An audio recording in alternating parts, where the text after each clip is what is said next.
There's the issue, I think, for a lot of American Catholics of the impact that Pope Francis can have on cultural and political debates in America. Gary Bauer, the evangelical leader in the United States, wrote something for USA Today this week that caught my attention, and I'll share it with our audience. He writes, "As an evangelical, I was delighted that the last two popes were moral and theological giants.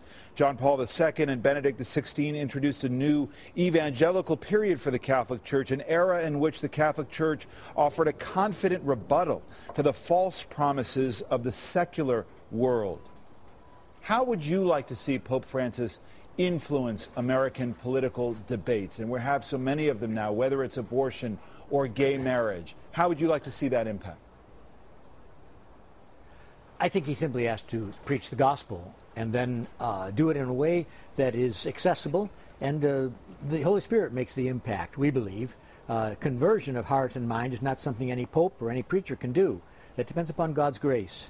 But you have to keep preaching the gospel and do it with integrity, and he'll certainly do that. You're preaching it now in a context where, in a sense, you could say there is no God and Freud is his prophet. So for the sake of sexual liberation, we're willing to let a lot of other liberties go. And I'm not sure we realize what's going on. I think he'll help us to realize it better, and we'll see what happens. We can only trust that the Lord is still with his people and loves the world that his Son died to save. But, Your Eminence, isn't that part of the struggle? What you're speaking about is preaching from the Gospels. So many Catholics in this country see that tension between church doctrine and their own life experience, their own consciences that are leading them in a different direction. Whether there's a majority of Catholics in America who support gay marriage, those who call for a greater role for women in the church, who are less opposed to abortion or even contraception. How does he resolve that tension? Well, I'm not sure you can resolve it when it's a matter of principle. All those issues weren't around 50 years ago. What has happened to our culture that suddenly these become cultural imperatives?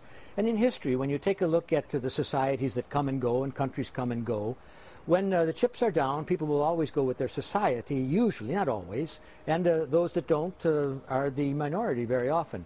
What we want to do is to create a society through dialogue that isn't quite as much at odds with the gospel of Jesus Christ as it seems ours has become, at times at least.